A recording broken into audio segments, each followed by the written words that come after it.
Everyone, all the attendees are in muted mode for the webinar, and we'll be using the chat to ask questions and things. Get started right at 1 o'clock.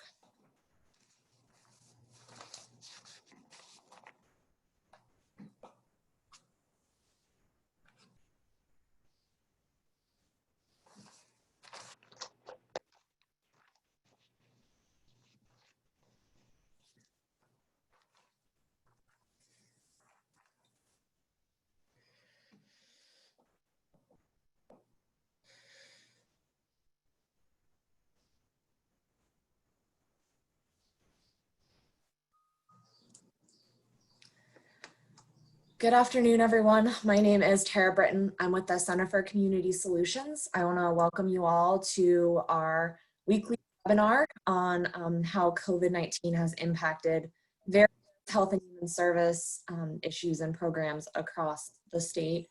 This week, we are focusing in on how COVID-19 has impacted home and community-based services, adult protective services, and generally how older adults have been impacted who are living in the community. Thank you all for joining us today. Thank you to our speakers. Kelsey is going to offer the introductions for our speakers before we jump into the presentation, but I did provide some logistics. You can feel free to ask questions in the chat box throughout the presentation. We'll answer as many questions as we can. Our experience has been that there is so much content to cover that we usually don't get through all of the great questions that everyone has, but we certainly send those out to the speakers afterward to get as many questions answered after the fact as possible. The slides will be available immediately after this webinar. You see there on your screen that it's on our website, comsol.com/webinars. All of the slides will be there, as well as a recording will be up there later on. And everyone, as I said, is automatically muted, so you don't have to worry about any muting, unmuting, video, anything. We've taken care of that, and submit any questions, comments into the chat box throughout the course of the webinar. Very quick introduction of the Center for Community Solutions. For you who don't know, we're a nonpartisan that aims to improve health, social, and economic conditions through nonpartisan research, policy, communications, and advocacy. You'll see there on the screen our policy priority areas, so really run the gamut across health and human services. We have been partnering with Advocates for a House Future almost throughout the course of the pandemic and sort of all of our work at home time to bring up-to-date information on how various issues have been impacted by COVID-19. So I want to thank our partners at Advocates for a House Future, and I will turn it over to Kelsey now. Thanks. Great. Thanks so much, Tara, and good afternoon, everyone. My name is Kelsey Berkfeld. I'm the Coalition Manager for Advocates for Ohio's Future, and I'm sure you've heard, but we are a nonprofit, nonpartisan coalition of over 500 health and human service policy, advocacy, and provider organizations on both the state and local level.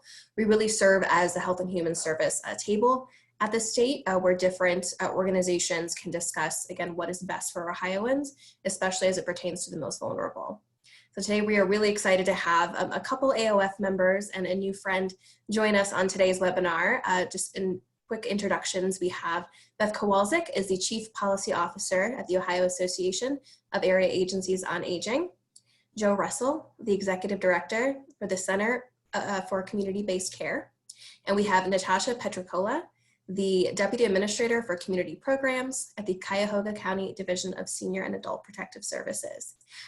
We're going to send it off to Beth first, and please begin whenever you're ready. All right, thank you, Kelsey, and thank you all for joining us today.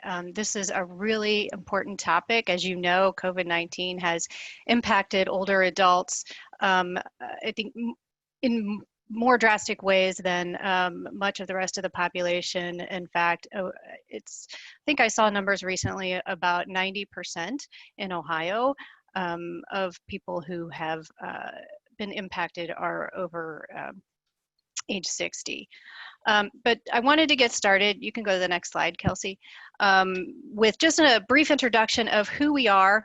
and the fact that we have been open for business and have been really on the ground helping people cope with the situation from day one. So the area agencies on aging are part of a national network of over 600 on-the-ground organizations in each state, mandated by the Older Americans Act and charged with helping Americans thrive in our homes and communities as we age. As you can see on this slide, we have 12 area agencies in Ohio, and they are broken up by region. And if you go to the next slide, they do go by different names. Many of them have Area Agency on Aging in their name, and some do not. The area agencies have been evolving over many years to provide a vast array of services to their communities on many different levels. Next slide. Ranging from being the front door to aging and disability services through the Aging and Disability Resource Network, to providing care coordination, case management, and services to people in the community. And they actually, the way the area agencies are structured through the Older Americans Act is it really is a bottom-up approach. So they are formulated at the regional level to be ingrained in their communities, to identify gaps and needs for older adults and people with disabilities in their community, and help build the capacity for those services. And as you can see on this slide, there's a number of different things that the AAAs do, many across the board, all through the state, and some are individualized. So they're able to do pilot programs and really locally focused programs. So next slide. So specifically in terms of the programs that you may be most aware of for the area agencies on aging are the Older Americans Act programs, and there should be a bullet, and that should be in the next sentence. A slight error there. Go back, yeah. So the Older Americans Act programs are the federal programs. There's federal funding to support a whole host of things for people age 60 and older to enable them to age in place in their communities and homes.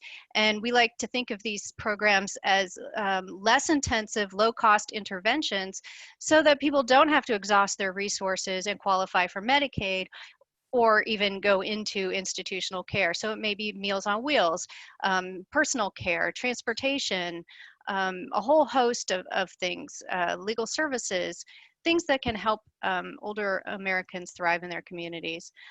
The other programs that we administer across the state are Medicaid-based home and community-based waivers for people over 60 and also people under 60. You may be familiar with Passport, which is the over 60 Medicaid home and community-based waiver, which allows for a whole range of services to enable people who need assistance with activities of daily living to remain in their homes.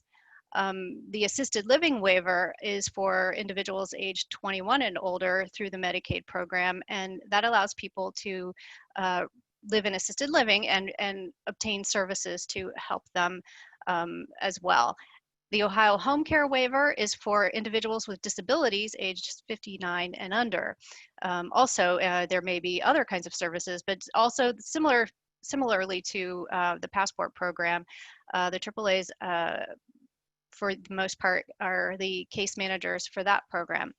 Another program you may have heard of, My Care Ohio, is a demonstration program in 29 counties which serves individuals who are eligible for both Medicaid and Medicare in a managed care setting. And so it also consists of the home and community-based services that we've been talking about.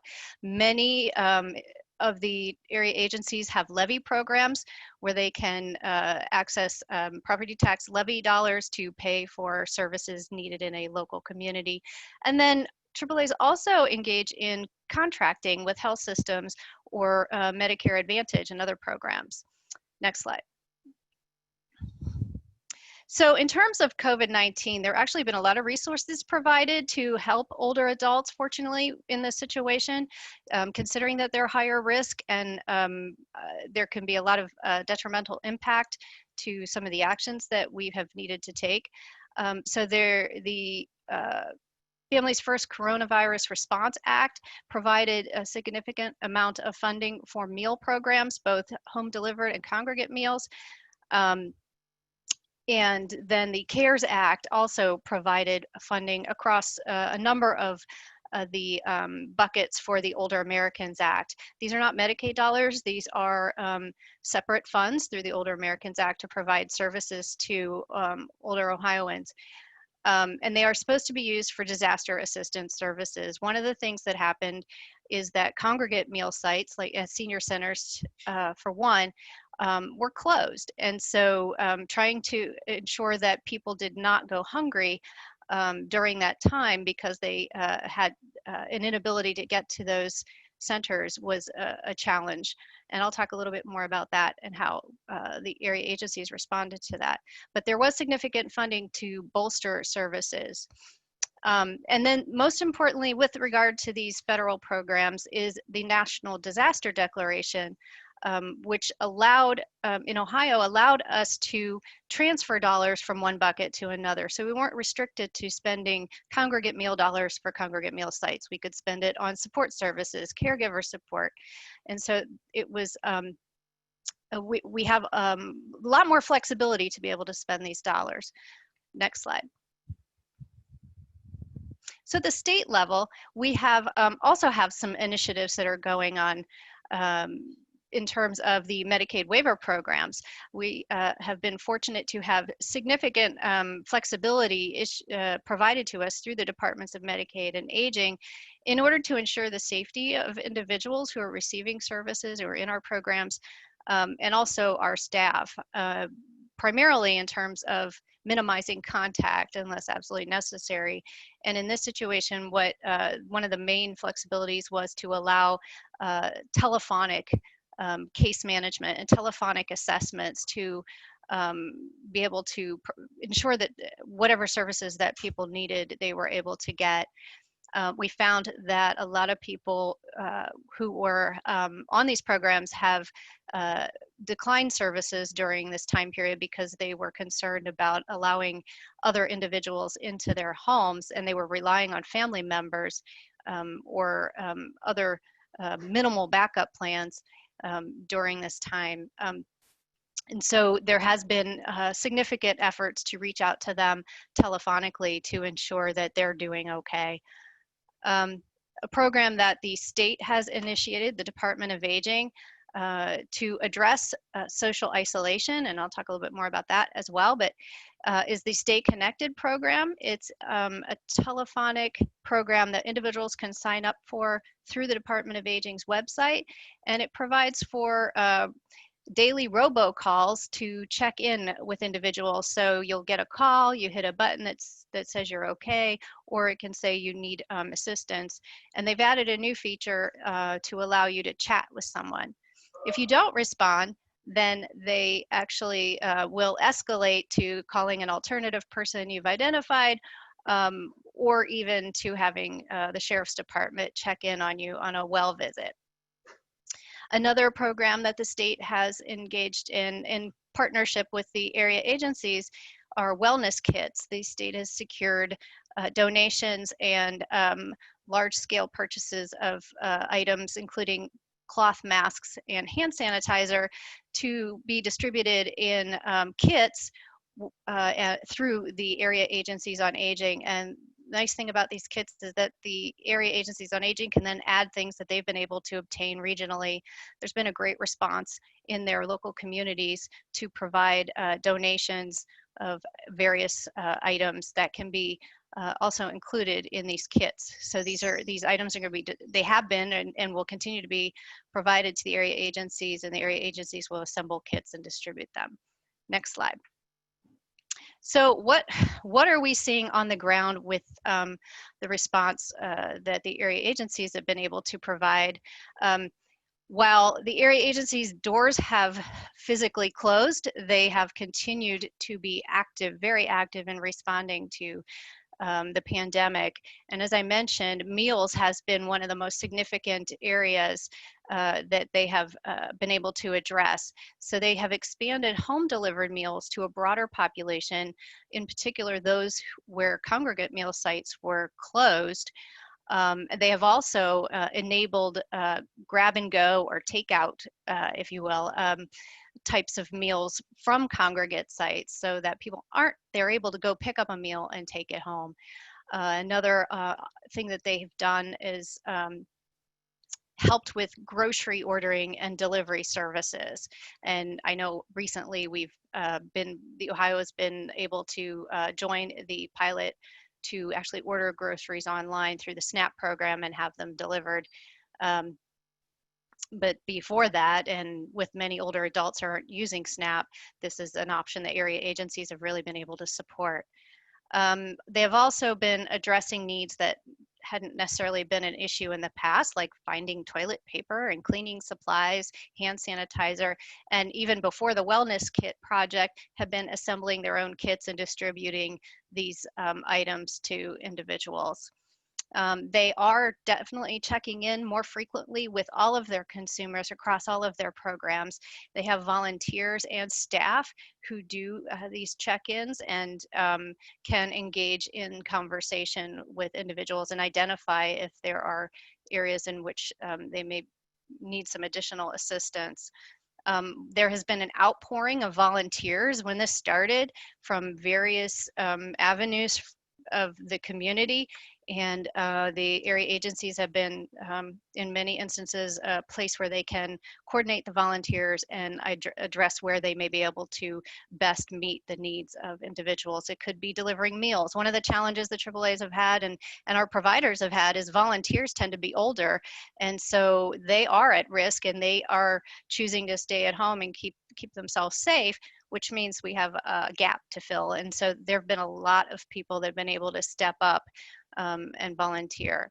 And then addressing social isolation, in addition to making calls to check in on people, there are now a lot of efforts in trying to get people engaged online through wellness and prevention services, through email updates and daily tips and all sorts of things, creative things. And I know one of our AAAs is engaged in a pilot right now buying Chromebooks to help people get more connected so we can deliver some of our services via online programming. Next slide. And so I'm going to conclude with this because I think this is probably the most important thing that we're all going to be having to deal with in all of our communities, but particularly in terms of the older population and figuring out how we can ensure that everyone can still engage in their communities and thrive in their communities, and but remain safe as we determine how to live with COVID-19 in the future. So social isolation, you know, everybody was told to stay at home. They weren't accepting visitors, couldn't see family members. We know social isolation actually takes a great physical toll.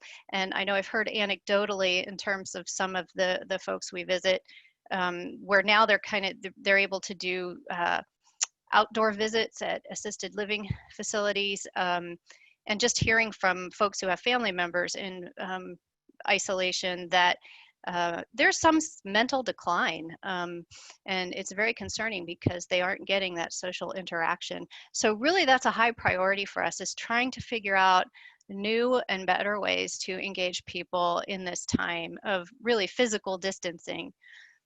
There's also a concern that with less services, people who hadn't been as high a risk could be high risk as we start to open things up, and people are returning to work, family members are returning to work, individuals don't have services, they may need to reinstitute their services, and I know we are hearing in some instances a concern about neglect during this time because of the stress of living with a situation.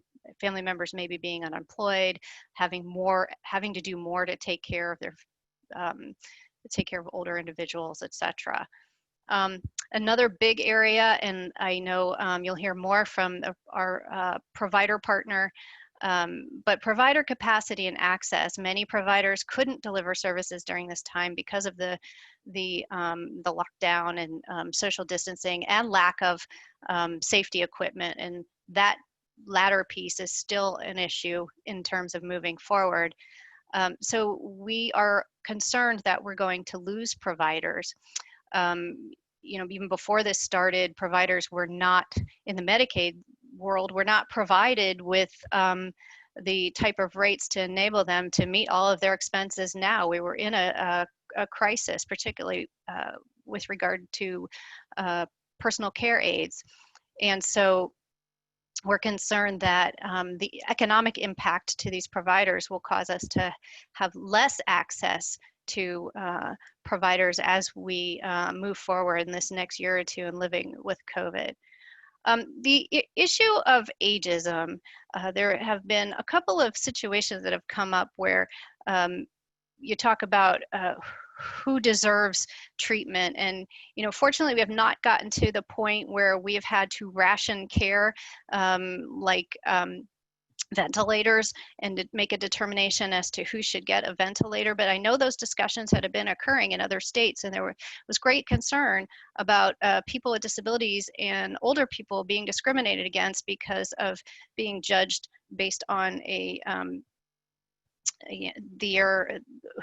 their situation, their health situation, strictly because of age or the fact that they had a disability. So there are advocates in the state, including Disability Rights Ohio and others, who are really working on ensuring that there's a standard that won't allow for discrimination.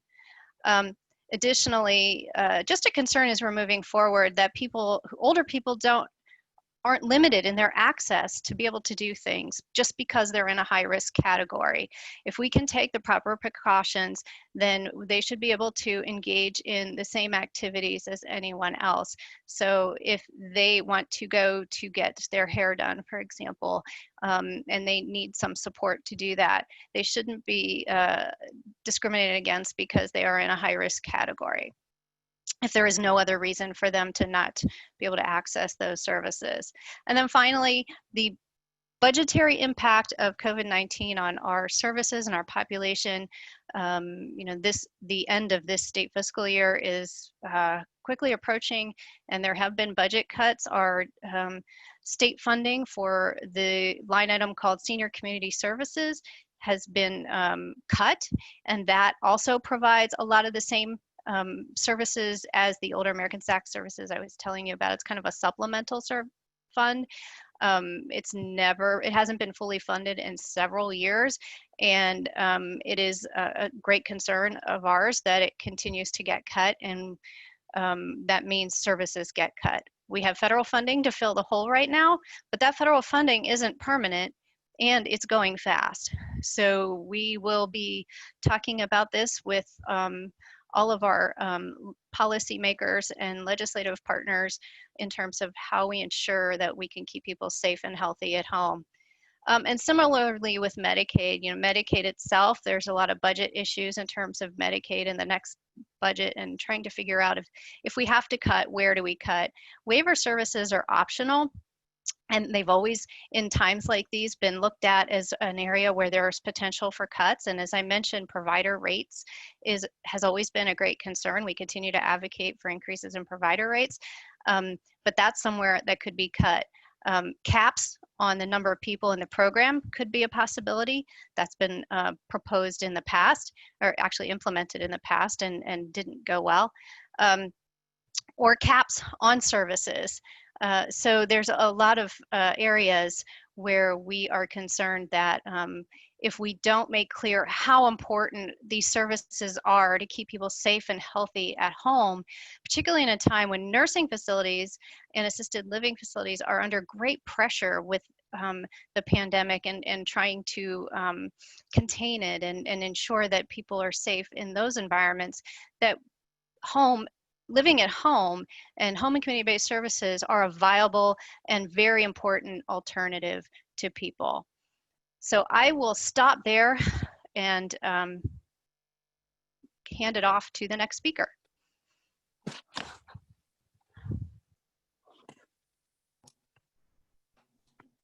Joe, you are ready. Go ahead and take it away. That's a tough act to follow, Beth. You made it difficult for me, but I'll try to do my best. My name is Joe Russell. I'm the executive director of the Center for Community-Based Care, and I'm also the executive director for the Ohio Council for Home Care and Hospice. And the Council for Home Care and Hospice represents home and community-based providers, but we have this partner organization, the Center for Community-Based Care, which is intended to support the needs of folks who are living in the community. So if you could switch to the next slide, please. So a little bit more about us. We were actually created as a subsidiary or a partner organization for the council in 1989. We're set up as a 501c3 charitable organization, and we support the delivery of the community-based care that's through a public awareness and consumer education, and connecting families and individuals across Ohio with resources that they need to be able to stay home essentially as they age. One of the big things that we've started to look at is, a lot of people don't make some of the decisions towards for their long-term care until they need to, or towards the end of their life. And what we're really trying to advocate for at the center is for people to start thinking about their long-term care needs and their end-of-life needs way earlier. And even for young people like myself, building in, what do I want my long-term care to look like? Because, for a lot of people, they spend their entire lives saving money, and then they have to divulge all their assets at the end to get the care that they need. It doesn't make a lot of sense to do it that way if your choice is to seek a certain kind of care. So we're really looking at how can we connect people in the community with the resources that they need to stay home, but then how can we also support family caregivers, and as they work very closely with the home care and hospice agencies that are working in the community. Next slide, please. So one of the major parts that we focus on is consumer education. We actually just launched a new service that will allow family caretakers and individuals to basically join through a subscription model and get a lot of education about certain things that, from the financial planning to all the way down actually to some care related things like, if I have if I have a loved one that needs care and wants to stay home, how can I make my home safe to reduce the likelihood that person might fall? So giving resources to people like that is going to be really important. So we focus a lot on consumer education, and we think that's a really important part. The other piece of the consumer education is we actually do provide materials to the agencies that are members of the Council for Home Care and Hospice to then be able to utilize to share with the individuals that they're serving in case they need more resources. What we don't want to see is, it doesn't matter to us if you're rich or poor or what your situation is. What we don't want to see is, we don't want to see people making sort of rash decisions about their care because they have to. We want people to be able to have conversations about their long-term care when it's not an emotional point, and we think that's really important. Next slide, please. So public awareness is also a big part of what we do, and what we're trying to do is assist consumers making information available so that they can make decisions about their healthcare. And what we've really seen is there is a huge gap in the understanding of the general public of what healthcare services are available to them as they grow older. And that's what this organization is really intending to do, is to fill that void. And most people don't know that in today's world, we actually can provide a hospital level of care in somebody's home. And that's really important. And in fact, I've recently been reading about they're already experimenting with doing low-level surgeries in people's living rooms, if you can imagine that. So the future of community-based care is bright, but we have to give consumers information about how to access access those services. And so we want to expand public awareness of home care and hospice and all of community-based services, and actually complement those other entities that are in the community, such as the AAAs, who can then connect people with the services that they need. Next slide, please. So some of the resources that we have is we put information about obviously Medicaid eligibility, also Medicare beneficiary information and government resources, emergency preparedness checklist for families. Again, the whole key here is to be prepared. Almost like if you were going to go camping per se, you're going to put a list of things together of what you're going to need when you're out there in the wilderness, so that you can be out there and be sustainable. That's sort of the same thing we're talking about here. So thinking through all of the potential issues that arise that force people in the institutional environments.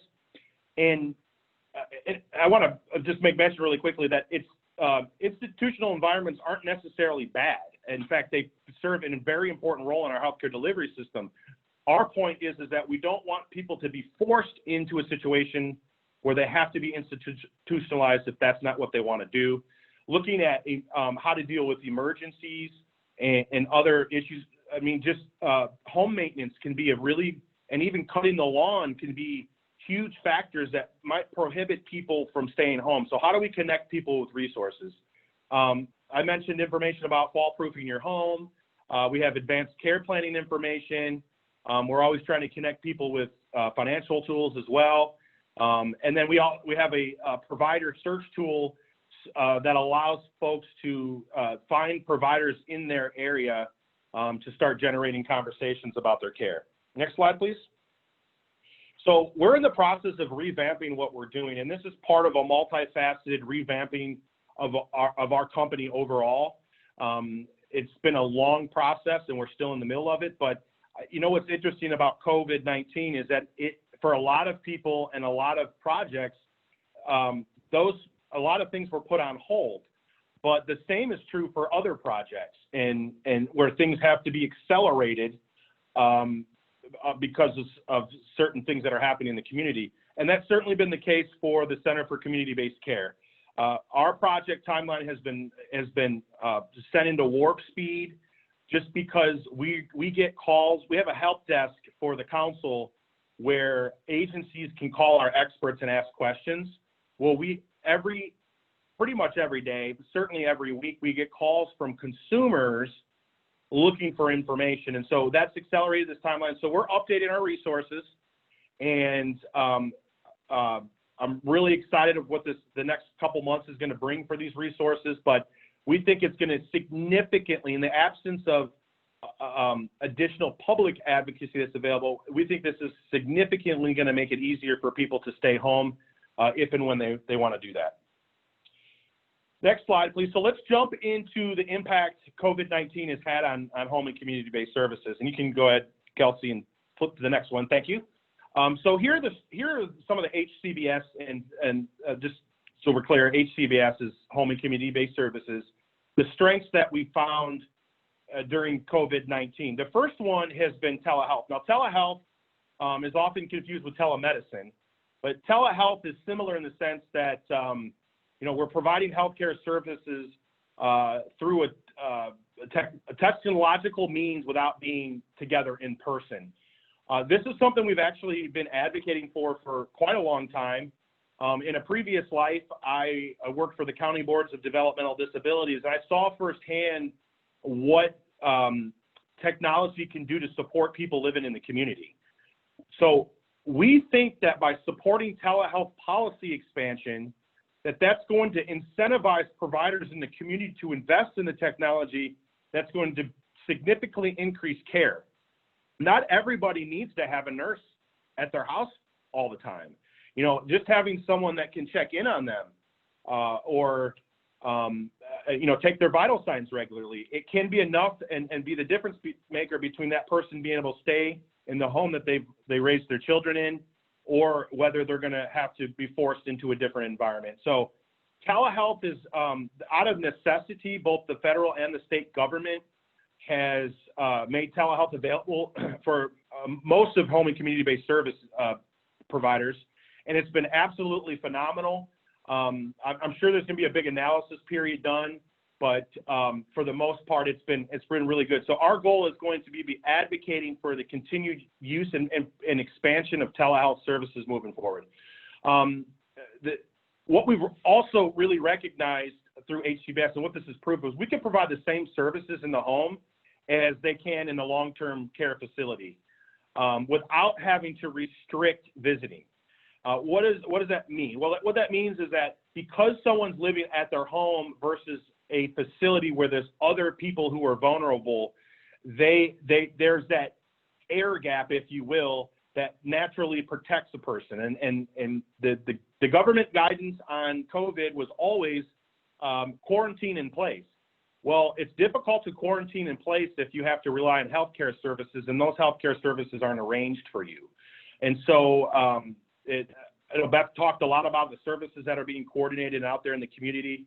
But we think that what we have found is that our providers have come to the table and been able to show that they can provide the same service in coordination with the hospitals and nursing homes. So that's been great. Another one has been assistance with family caretaker support and education. This has also been phenomenal.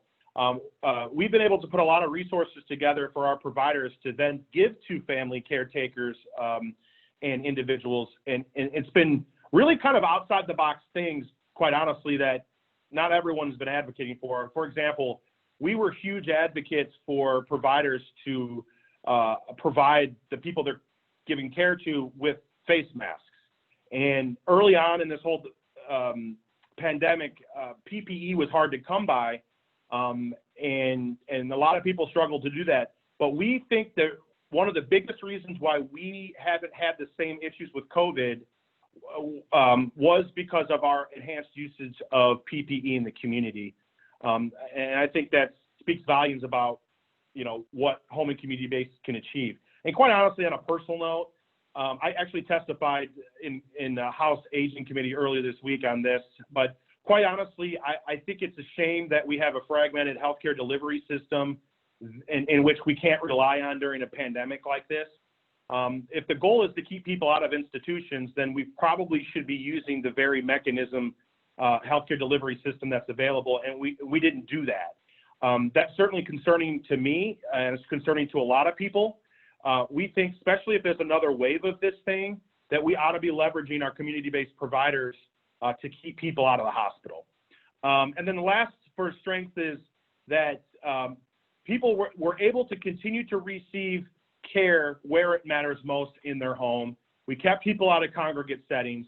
It would have been really easy for us to say we don't have the resources and we're going to discharge those patients to go into those facilities, but we didn't do that.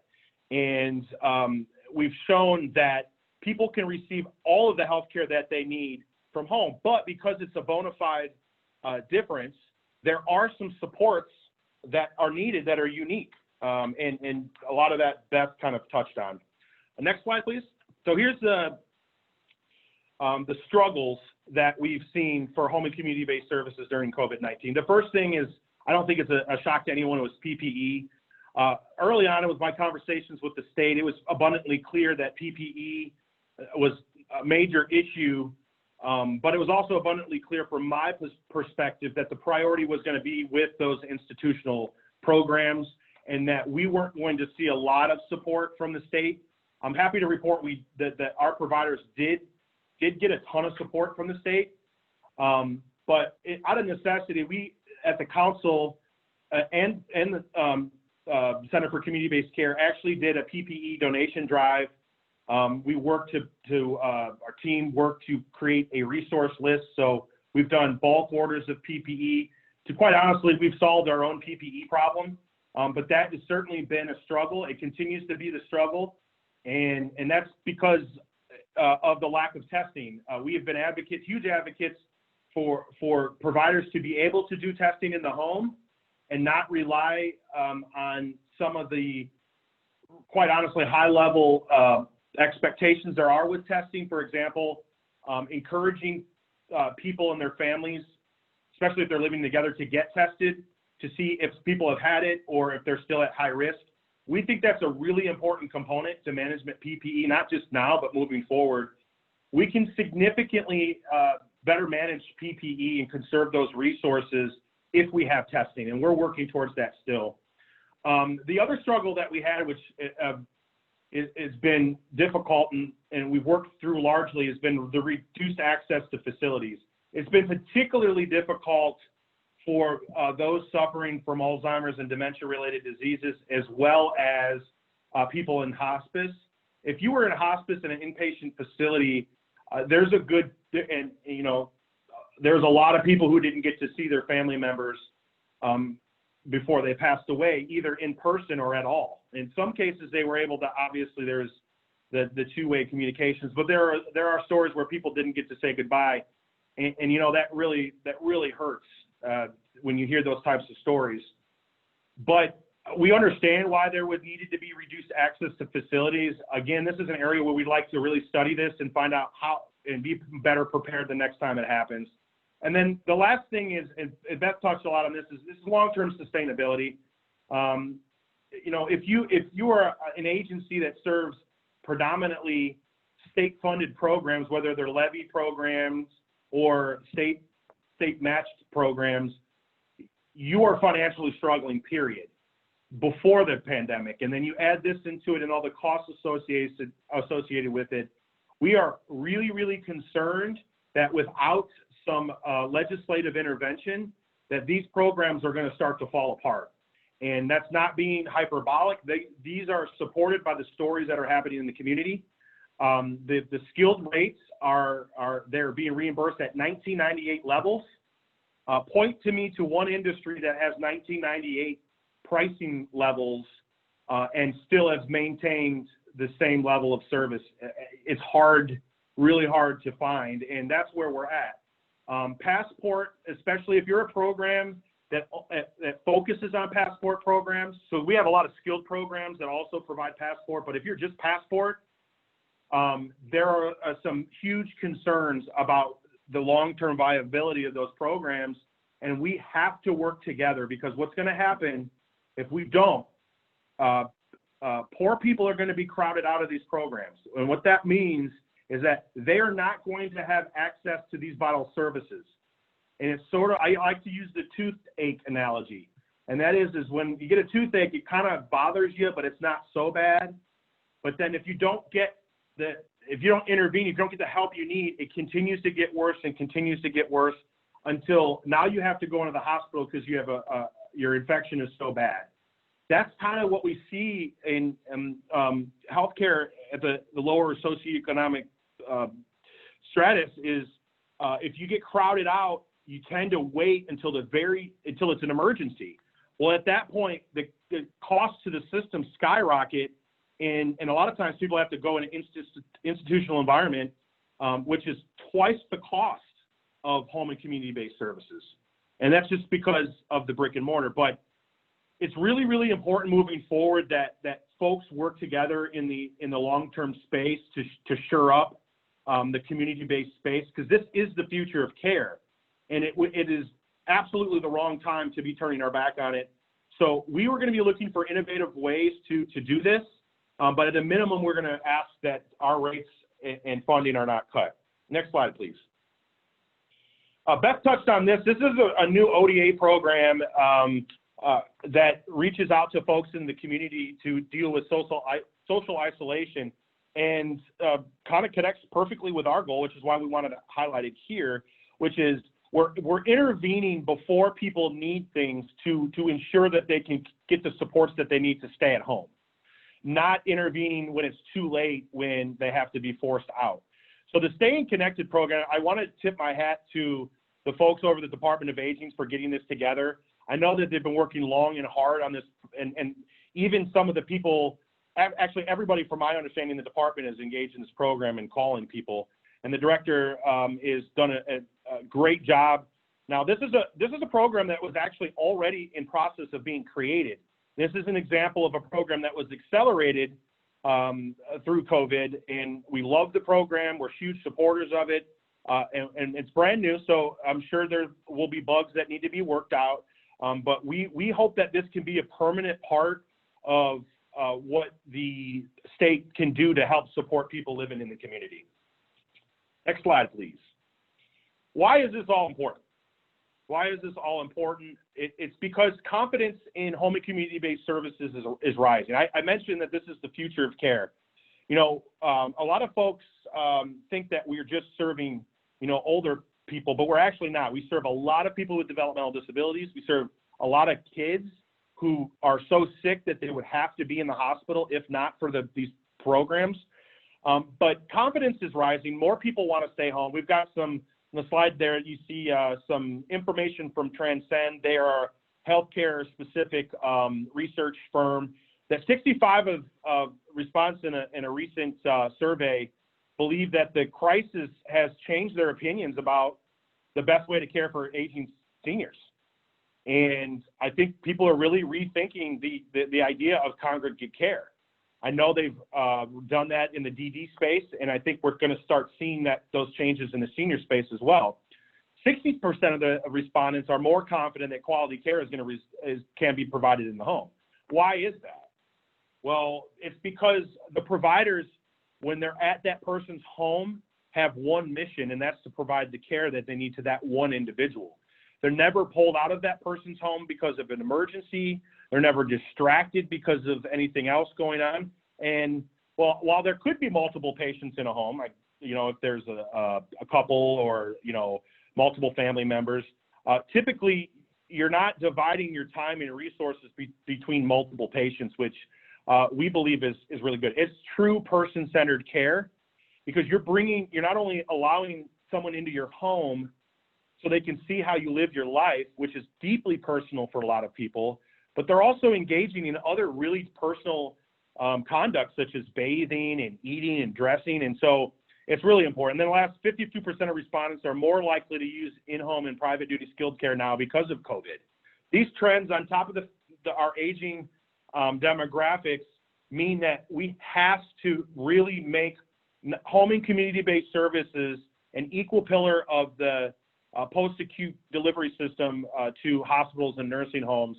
HDBS is not they're not tertiary services, and we need to remember that. So the last slide I've got for you is just some, if you want some more information, visit our website. You can access it at the Center for Community-Based Care.org, or you can go to ochch.org, which is the Ohio Council for Home Care and Hospice. You can always call us. If you do go to our website and you see some additional information that you'd like to have, we probably have it. So reach out to us and we'll make sure we connect you with that. And thank you so much for putting this together. You guys have been awesome through this pandemic, and I really look forward to the future of what we're going to be able to do together. So thank you, Kelsey. Back to you.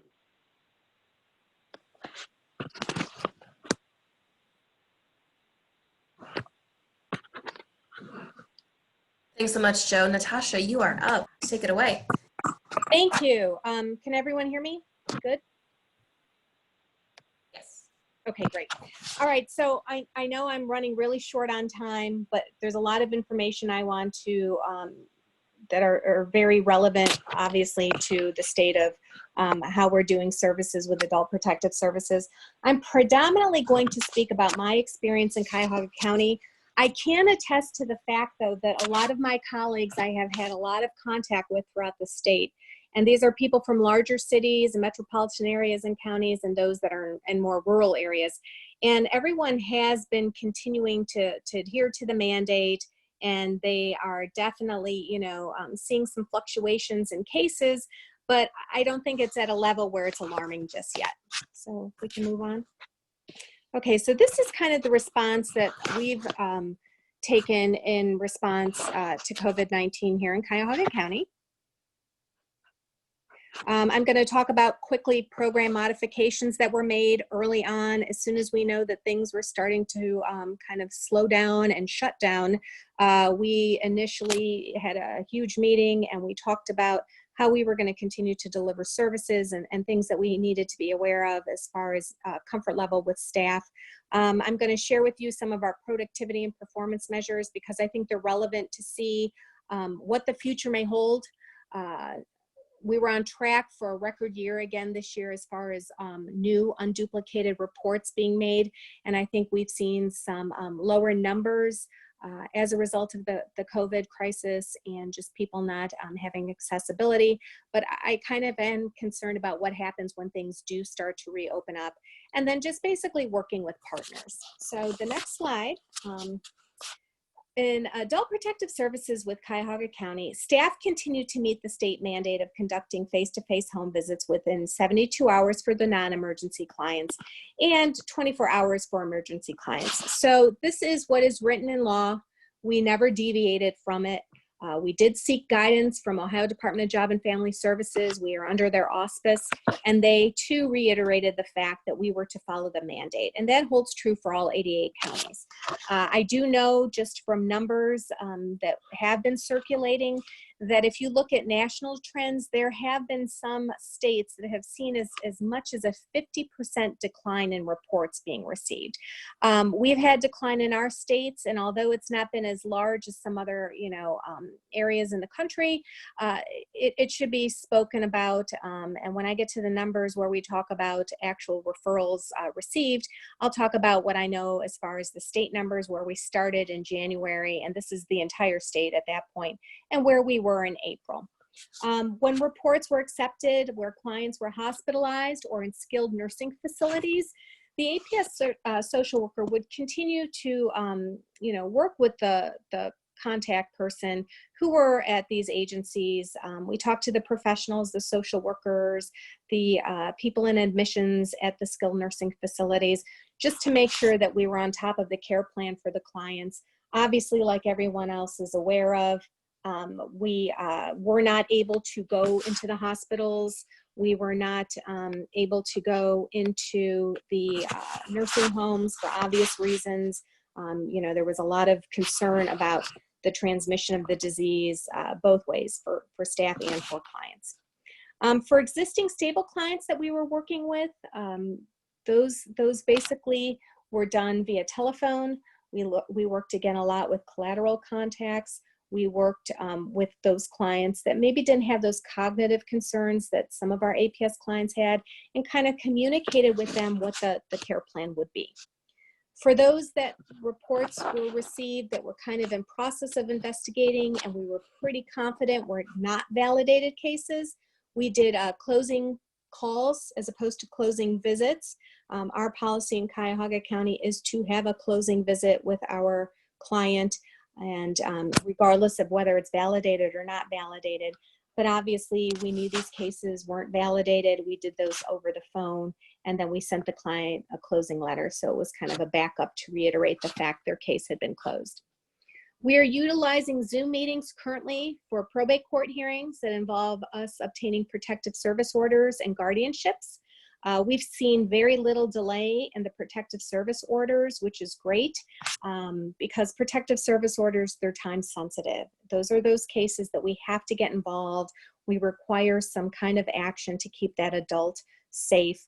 Guardianships, though, they're taking a little longer. We've seen quite a few hearings that were continued. The courthouse is not accessible still. So again, Zoom is the main mode of communication when we have those clients we're dealing with. And we continue to have reports that we're accepting from our online tool. We have a web portal that was designed years ago where professionals and other people can make an online report. They do not have to call our intake. March numbers were still rather high. We average anywhere from about 35 to 60 calls taken through the web portal a month. We saw in March 51, and then in April we had 30, and then we're seeing a slight uptick in May with 39 reports. I think the main reason being that more people are being seen in medical settings, and the majority of our reports do come from medical providers. Next slide, please. So the initial trends that we witnessed at the start of COVID were very similar to stuff that's already been mentioned. Initially, there was an increase related to food resources. What's unique about the agency I work with is we don't only house adult protective services, we also have other senior programs. And I think people panicked. I think that they were watching the news, and there was a lot of There was a lot of uncertainty about the accessibility to receive food and supplies. You know, we all are aware of the fact that the hand sanitizer, the disinfectant wipes were near impossible to get our hands in. Toilet paper for a minute there was a high commodity. So I think our clients, our older adults were very nervous about that. This does not mean, though, that those particular individuals constitute an APS case, obviously. Those were maybe some seniors with transportation, mobility issues that really want to make sure they were prepared. We also saw that we had a lot of clients refusing workers entry into their homes. So my APS staff would go out there to do their initial home visit and start the investigation. And some of our clients just basically told us that, you know, they weren't comfortable with us coming into their homes, which I understand, especially when you look at the numbers of those infected by COVID. Home care services, there were limitations. They were creating potential APS cases due to the lack of services. We had a few clients that were actually not receiving services as a result of COVID. We know that that obviously will put people at risk, especially when they're dependent on things such as personal care or somebody doing some homemaking services for them. We obviously had the inability to see those clients that we had that were hospitalized or skilled clients.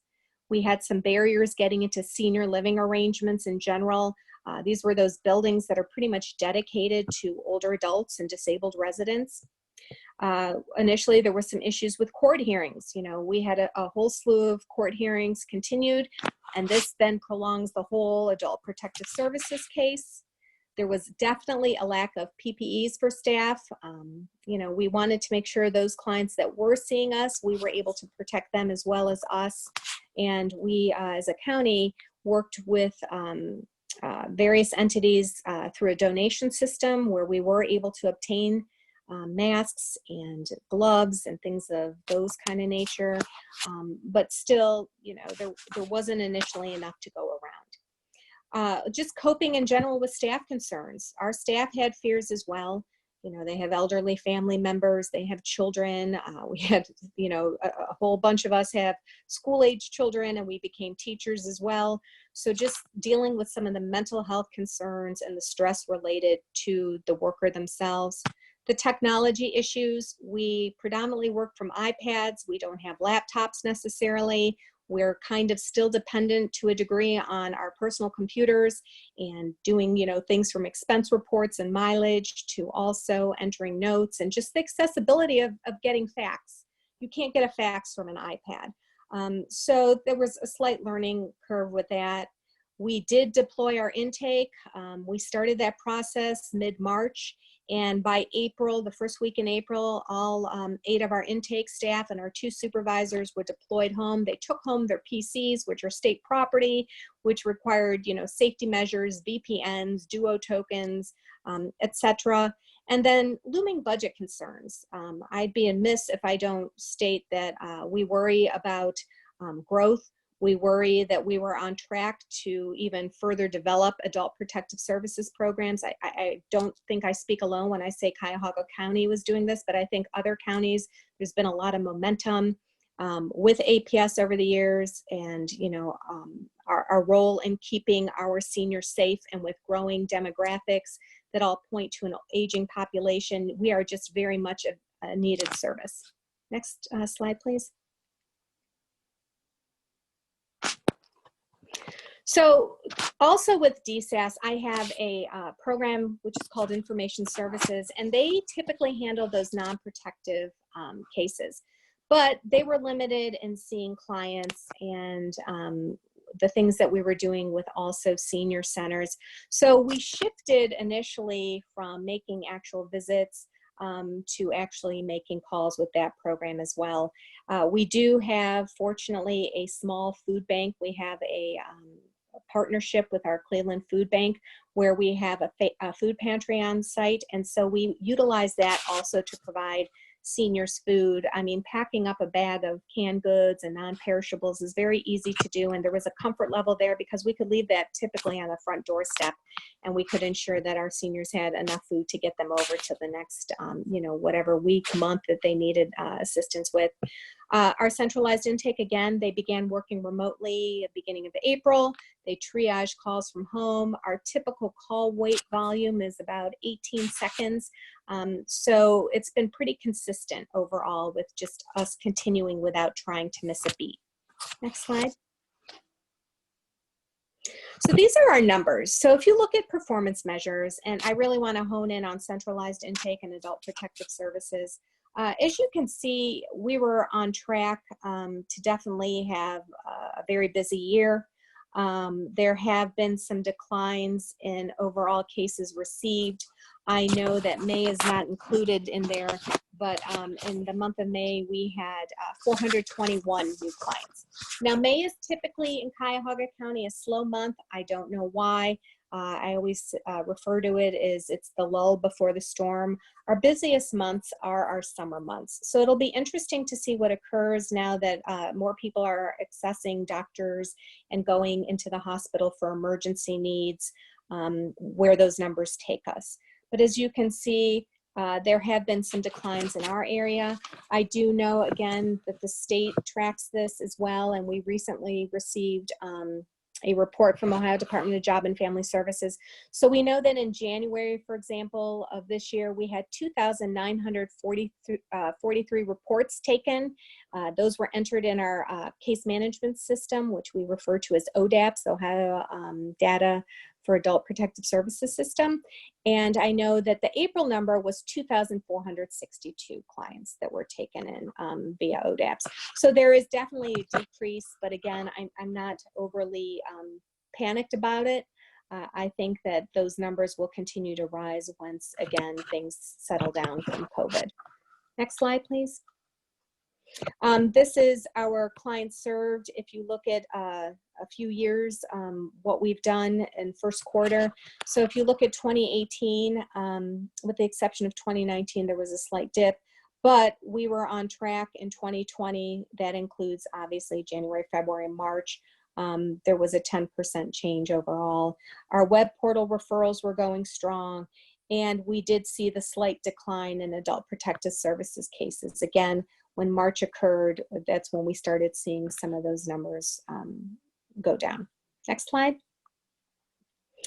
These are just the common reasons that we get calls at senior and adult services. Self-neglect by far is the main case that we investigate in adult protective services. It has been about 43% on average of the cases we receive yearly. I always tell people that when cases come in, it's very seldom we just see one allegation. We may have one reported to us initially, but once we're in that case, we notice that there's a lot of other things going on with the older adults. In our county, about at least half of our cases are validated. We've continued to work with different partners to ensure care plans are met for our older adults to either alleviate the abuse altogether or to put in safety measures, try to connect older adults with services. Again, we've struggled with the service delivery piece, with the court piece, but it hasn't been to the point where I think it's had a huge effect on the business we do. Our clients are still being seen. We are still committed to keeping them safe. And again, just from the people I know professionally who also work in this field, and also through my relationships with those people with the Ohio Coalition for Adult Protective Services, which is a board I'm currently the chair with, we definitely talk about this and ways to constantly improve the service delivery. And there's been a lot of just steps and measures put in by the Department of Job and Family Services in general to really support local adult protective services throughout all 88 counties. And that concludes my part of the presentation. Thanks so much, Natasha and Joe and Beth, for your presentations. As has been happening, we had so much to cover, so much content to cover. We went over time a little bit. So I know some of the questions have been answered in the chat. And we will make sure that any that weren't covered in the chat are sent out to the speakers after, and hopefully we can circle back with those who asked those questions. This webinar recording will be posted So if you missed anything or want to check back in on something, lots of content covered here. Please feel free to share with others. I want to again thank our speakers today. Thank Kelsey and Advocates for Ohio's Future for partnering with us on this, and to Danny Carlson, our Director of Communications at Community Solutions, and our communications team overall for helping us get this all together every week. So we really appreciate that. Next week, you will see a little bit of a different format. We actually are hosting one of our quarterly Human Service Advocacy Network events via webinar, and it will feature Congresswoman Marcia Fudge and a panel of folks talking a lot about food access. So we hope to see you next week. That registration link is on the Community Solutions website. And I want to thank everyone again and have a great weekend.